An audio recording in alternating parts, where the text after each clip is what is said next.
Dispach est une libre revisitation de la session parisienne du Tribunal permanent des peuples, consacrée à la violation des droits des personnes migrantes et des réfugiés, à laquelle Patricia Alliot a en partie assisté en janvier 2018. À la lisière de l'art et du militantisme, c'est un projet documentaire relationnel.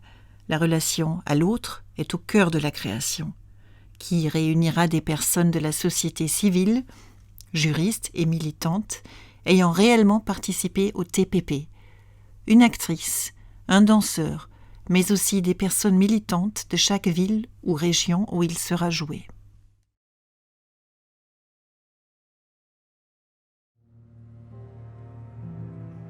« 40e Rugissant » fait dialoguer photographie et musique.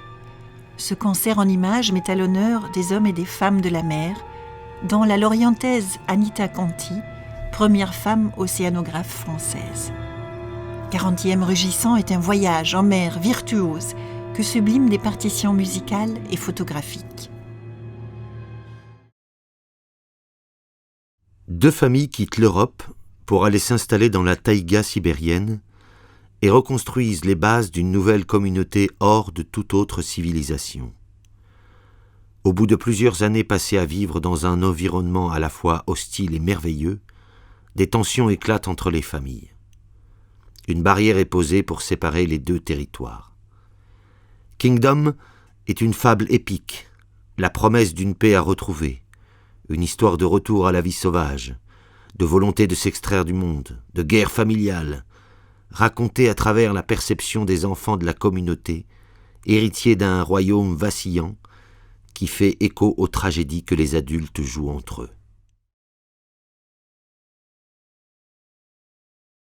Sur le plateau, 4 danseurs, 2 hommes et 2 femmes, une multitude d'objets, de costumes, comme autant de fragments de destinées oubliées dont ils s'emparent, héritage vertigineux des désastres passés qui ont transformé le monde dans lequel nous vivons aujourd'hui.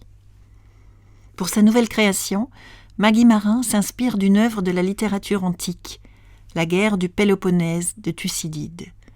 Ce conflit entre Athènes et Sparte, entre 431 et 404 avant Jésus-Christ, est parfois considéré comme la première guerre totale de l'histoire, et Thucydide avait pour ambition d'écrire un trésor pour l'éternité.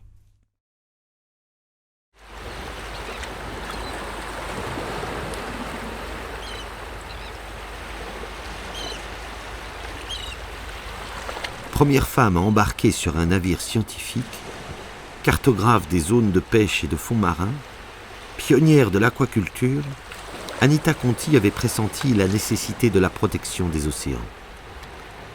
À partir de ses archives et d'entretiens avec 2 scientifiques, les océanographes fait se regarder 2 époques, celle de l'océan en pellicule 16 mm d'Anita Conti et celle de l'océan des nouvelles technologies de caméras sous-marines. Émilie Rousset et Louise Aymon font le portrait d'une entité connue et mystérieuse, l'océan. Le spectacle alerte sur l'urgence absolue qu'il y a à agir contre la catastrophe écologique qui vient.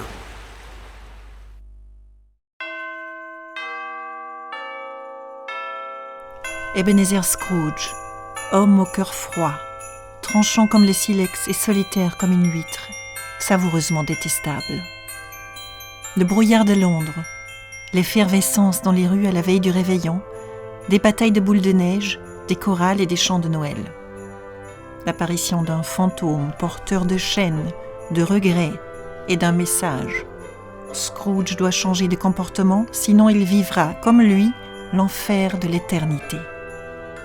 Une folle nuit commence alors, avec la visite de 3 esprits de Noël. Scrooge est entraîné malgré lui dans un fabuleux voyage à travers le temps et devient le spectateur invisible de ce que son cœur ne sait plus voir, la compassion, la bienveillance, le rire, l'amour. Un texte fantastique pour un spectacle qui hantera plaisamment, car chez Dickens, il n'est pas de malheur qui ne se guérisse, de tristesse qui ne se métamorphose en joie. La création de Scrooge associera le collectif artistique du Théâtre de l'Orient et des acteurs amateurs, adultes, adolescents et enfants. En partenariat avec le Conservatoire de Lorient, une chorale est aussi prévue pour les chants de Noël qui accompagneront le spectacle. Des animations auront lieu sur le parvis du théâtre de Lorient et seront proposées dans la ville pendant les fêtes de Noël.